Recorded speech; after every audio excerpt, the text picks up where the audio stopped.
Hi everyone, welcome back to Essie Cooks. Buon Natale, Merry Christmas. In this episode, we're going to be making a holiday fruit wreath. The reason I love this so much is because it's really easy to make.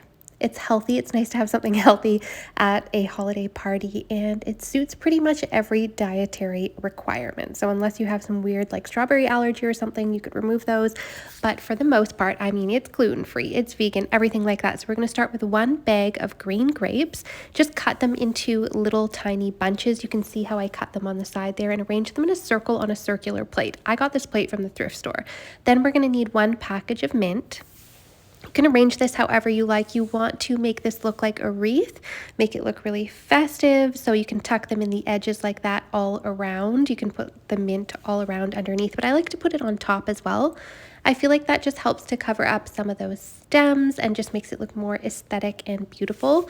However, I did kind of remove some of the mint leaves around afterwards once I added some of my other fruit just to make it look even better. I mean, you can really make this look however you want. My mom actually came up with the idea for this fruit wreath and she was visiting when we made these, which was so fun. Okay, now next, we're going to need strawberries, raspberries, and blackberries. So if you can get a small container of each, you will not be using them all, but I'm sure you will find another time to eat that fruit. We actually ended up making 2 fruit wreaths, and these berries were enough for both, but we did have to get a second bag or a second container of the green grapes.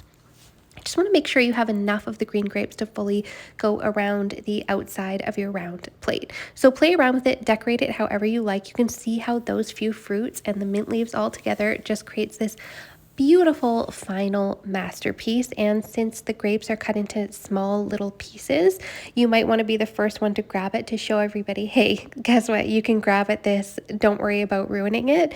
But everybody actually enjoyed it, and we crushed a whole entire fruit wreath and probably half of the second one.